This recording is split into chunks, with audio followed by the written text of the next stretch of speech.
Online classes, class 9, subject science, chapter 7, part 4. Nematoda.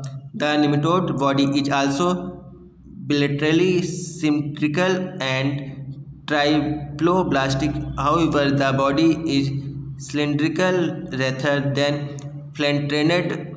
There are tissue but no real organs, although a sort of body cavity or a pseudo column is present. These are very familiar as parasitic worms causing diseases such as the worm causing elephantiasis, filarial worms, or the worms in the intestine, roundworm or pinworms. Some examples are shown. Nematoda यह भी एक त्रिकोणक जंतु है तथा इनमें से दो भी द्विपार्श्व सममिति पाई जाती है, लेकिन इनका शरीर चपटा न होकर बेलनाकार होता है। इनके देह गुहा को कुटिस्लोम कहते हैं। इसमें ऊतक पाए जाते हैं परंतु अंग तंत्र पूर्ण विकसित नहीं होते हैं। इनकी शारीरिक संरचना भी त्रिकोणिक होती है। यह अधिकांश परजीवी होते हैं। परजीवी के तौर पर ये दूसरे जंतुओं को रोग उत्पन्न करते हैं। उदाहरण गोल क्रीम, फाइलेरिया क्रीम, पिन क्रीम इत्यादि। Annelida. Annelids animals are also bilaterally symmetrical and triploblastic, but in addition they have a true body cavity. This allows true organs to be packaged in the body structures. There is thus extensive organ differentiation. The differentiation occurs in a segmental fashion with the segments lined up one after the other from head to tail. These animals are found in a variety of habitats, freshwater, marine water, as well as land. Earthworms and leech are familiar examples. एनलीड जंतु द्विपार्श्व समित एवं त्रिकोणिक होते हैं। इनमें वास्तविक देह गुहा भी पाई जाती है। इसमें वास्तविक अंग शारीरिक संरचना में निहित रहते हैं, अतः अंगों की व्यापक भिन्नता होती है।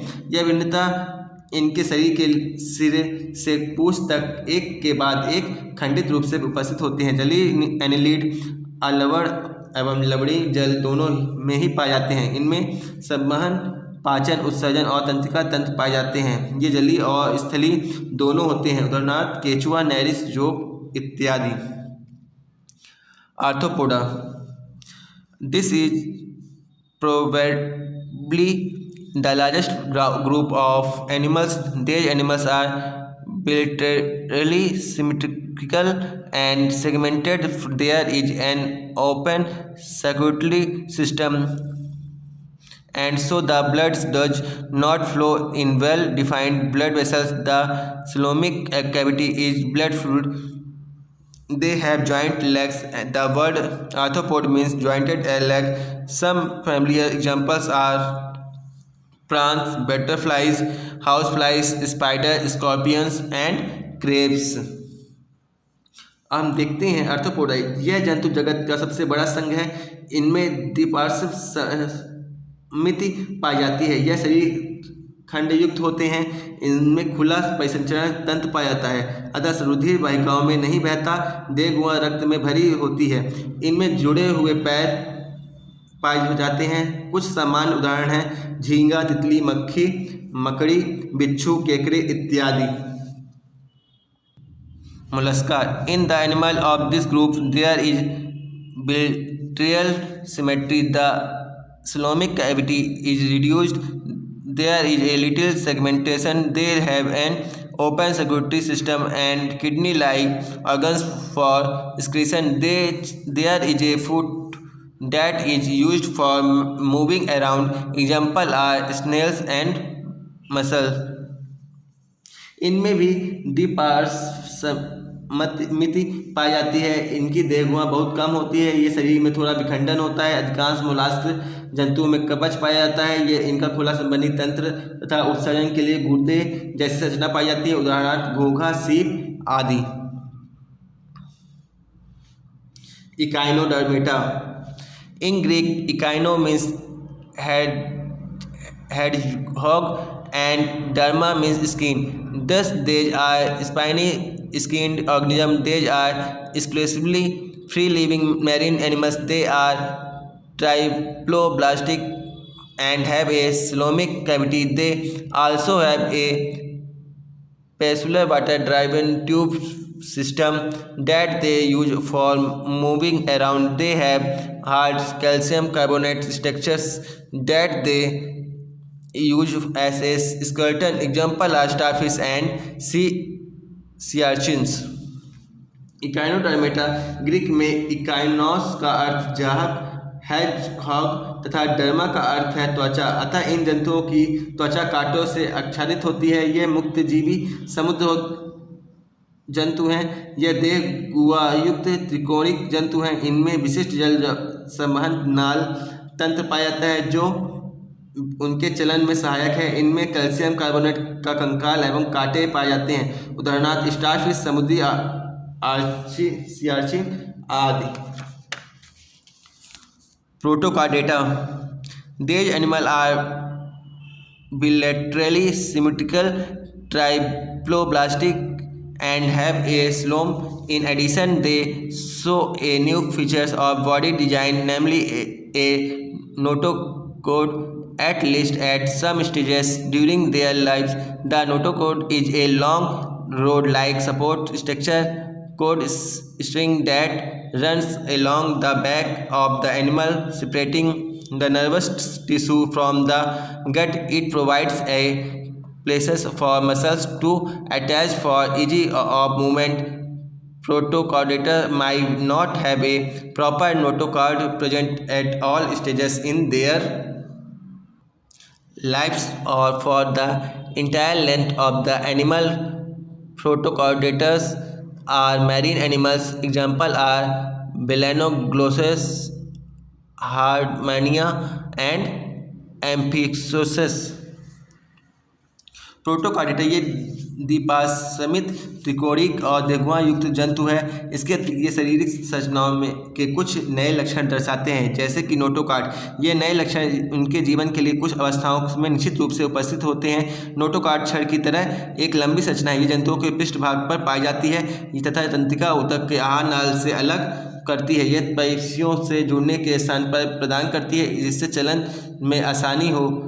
प्रोटोकार्डेट जंतुओं में जीवन की सभी अवस्थाओं में नोटोकार्ड नहीं उपस्थित रह सकता है। यह समुद्री जंतु है। उदाहरणार्थ बैलेनगाग्लोसस, हार्डमोनिया, एम्फियोक्सस इत्यादि। वर्टिब्रेटा कशेरुक। These animals have a true vertebral column and internal skeleton allowing a completely different distribution of muscle attachment point to be used for movement. Vertebrates are bilaterally symmetrical, triploblastic, coelomic, and segment with complex differentiation of body tissue and organ. All chordatus possess the following features. इन जंतुओं के वास्तविक मेरुदंड एवं अंत कंकाल पाया जाता है। इनके कारण जंतुओं में पेशियों के वितरण अलग अलग होते हैं। ये पेशियां कंकाल से जुड़ी होती हैं। इन्हें चलने में सहायता करती है। वर्टिब्रेट द्विपार्श्विक त्रिकोणिक देहगुहा वाले जंतु हैं। इनमें ऊतकों को अंगों को जटिल विभेदन पाया जाता है। सभी कशेरुक जीवों के निम्नलिखित लक्षण पाए जाते हैं। First, have a notochord, have a dorsal nerve cord, are triploblastic, have paired gill pouches, are coelomate. First notochord, second पृष्ठ नली के सिरकु दंड और मेरज्जू, थर्ड त्रिकोणिक शरीर, फोर्थ युग्मित क्लोम थैली, फिफ्थ देहगुहा। Vertebrates are grouped into 5 classes. Vertebrata को 5 भागों में विभाजित किया गया है। फिशेस, मत्स्य। These are fish. They are exclusively aquatic animals. Their skin is covered with scales, plates. They obtain oxygen dissolved in water by using gills. Their body is streamlined and a muscle tail is used for movement. They are cold-blooded and their heart have only 2 chambers, unlike the 4 that humans have. They lay egg. We can think of many kinds of fish, some with skeletons made entirely of cartilage, such as shark, and some with a skeleton made of both bone and cartilage, such as tuna or rohu. See examples in figure. ये मछलियां हैं जो समुद्र और मीठे जल दोनों में जगह पाई जाती हैं। इनकी त्वचा सल्क अथवा स्प्लेटों से ढकी होती है। ये अपनी मसल पूंछ के प्रयोग तैरने के लिए करती हैं। इनका शरीर धारारेखी होता है। इसमें श्वसन क्रिया के लिए क्लोम पाए जाते हैं जो जल में विलीन ऑक्सीजन का उपयोग करते हैं। ये असमतापी होते हैं तथा इनका हृदय द्विकक्षीय होता है। ये अंडे देती हैं। कुछ मछलियों में कंकाल केवल उपास्थि का बना होता है, जैसे शार्क। अन्य प्रकार की मछलियों में कंकाल अस्थि का बना होता है, जैसे ट्यूना, रोहू आदि। एम्फीबिया, जल स्थलचर। These animals differ from the fish in the lack of scales, in having muscle mucus gland in the skin, and a 3-chambered heart. Respiration is thought ether, gills or lungs. They lay eggs. These animals are found both in water and on land. Frog, toads and salamanders are for some examples. ये मत्स्यों के भिन्न होते हैं क्योंकि इनमें सल्क नहीं पाए जाते। इनकी त्वचा पर श्लेष ग्रंथियां पाई जाती हैं तथा हृदय द्विकक्षीय होते हैं। इनमें ब्राह कंकाल नहीं होता है। वृक्क पाए जाते हैं। श्वसन क्लोम अथवा फेफड़ों द्वारा होता है। ये अंडे देने वाले जंतु हैं जो जल तथा स्थल दोनों पर रह सकते हैं। उदाहरण मेढक, सैलामेंडर, टोड इत्यादि। रेप्टिला, सरीसृप। These animals are cold-blooded, have scales and breathe through lungs. While most of them have a 3-chambered heart, crocodiles have 4 heart chambers. They lay eggs with touch covering and do not need to lay their egg in water. Unlike amphibians, snakes, turtles, lizards and crocodiles fall in this category. ये असमतापी जंतु है। इनका शरीर सल्कों द्वारा ढका होता है। ये श्वसन फेफड़ों द्वारा होते हैं। हृदय सामान्यतः त्रिकक्षीय होता है, लेकिन मगरमच्छ का हृदय 4 कक्षीय होता है। वृक्क पाया जाता है। ये भी अंडे देने वाले प्राणी होते हैं। इनके अंडे कठोर कवच से ढके होते हैं तथा जल स्थलचर की तरह इन्हें जल में अंडे देने की आवश्यकता नहीं पड़ती है। उदाहरण कछुआ, सांप, छिपकली, मगरमच्छ आदि। अबेस पक्षी। These are warm-blooded animal and have a 4-chambered heart. They lay eggs. They are in an outside covering of feathers, and 2 forelimbs are modified for flight. They breathe through lungs. All birds fall in this category. See figure 7.24 for examples. ये समतापी प्राणी होते हैं। इनका हृदय 4 कक्षीय होता है। इनमें 2 जोड़ी पैर भी होते हैं। इनमें अंग वाले 2 पैर उड़ने के लिए पंखों को परिवर्तित हो जाते हैं। शरीर परों से ढका होता है। श्वसन फेफड़ों पर द्वारा होता है।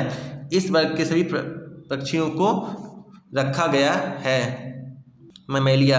Mammals are warm-blooded animals with 4-chambered heart. They have mammary glands for the production of milk to nourish their young.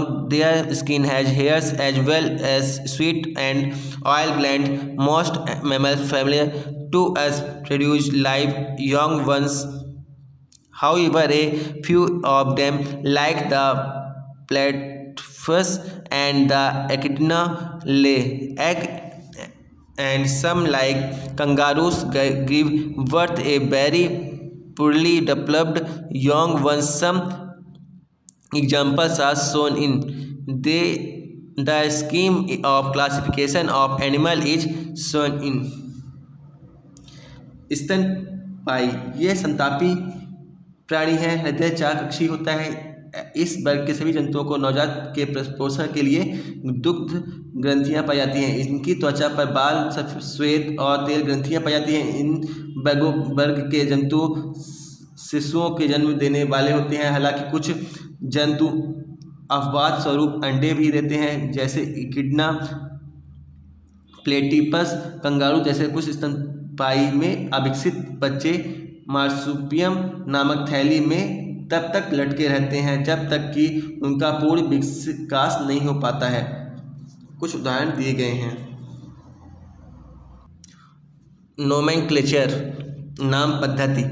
Wide is there a need for systematic naming of living organism. जीवों के वर्गीकृत नाम की क्या आवश्यकता है? As you might be able to appreciate, it would be difficult for people speaking or writing in different language to know when they are talking about the some organism. This problem was resolved by agreeing upon a scientific name of organism in the some manner that chemical symbols and formula for various substances are used. The word over the scientific name for an organism is thus unique and can be used to identify it anywhere in the world. इनमें सभी के नाम भिन्न भिन्न भाषाओं में अलग अलग दिए गए हैं, इसलिए जब कोई एक भाषा में जीव की बात कर रहा हो तो हो सकता है कि दूसरे भाषा जानने वाला समझ ही ना पाए। इस समस्या का हल वैज्ञानिकों ने सभी जीवों को एक वैज्ञानिक नाम देकर उसे उस प्रकार का हल किया जैसे विभिन्न रासायनिक तत्वों को संकेत में निरूपित करके किया गया है। इसी प्रकार किसी जीव का केवल एक ही वैज्ञानिक नाम होता है और पूरे संसार में वह उस नाम से जाना जाता है। The system of scientific naming और nomenclature we use today was introduced by Carolus Linnaeus in the 18th century. The scientific name of an organism is the result of the process of classification which puts it along with the organism it is most related to. But when we actually name the species, we do not list out the whole hatchery of groups it belongs to. Instead, we limit ourselves to writing the name of the genus and species of this particular organism. The word over it too has agreed that both these names will be used in Latin form.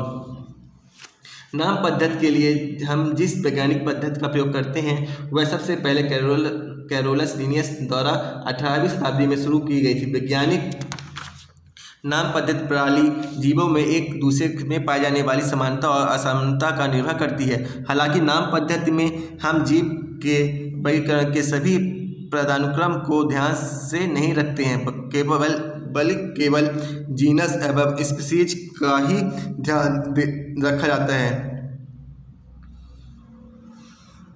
Certain conventions are flawed while writing scientific names. नाम पद्धति के लिए दुनिया भर में कुछ विशेष बातों पर विचार किया गया है, जैसे first, the name of the genus begin with a capital letter. Genus का नाम अंग्रेजी के बड़े अक्षरों से शुरू होना चाहिए। Second, the name of the species begin with a small letter. प्रजाति का नाम छोटे अक्षरों से शुरू होना चाहिए। Third, when printed the scientific name is given in italics. छपे हुए रूप में वैज्ञानिक नाम इटैलिक से लिखे जाते हैं। When written by hand, the genus name and the species name have to be underlined separately. जब इन्हें हाथ से लिखा जाता है तो जीनस और स्पीसीज दोनों को अलग अलग रेखांकित किया जाता है। Thank you.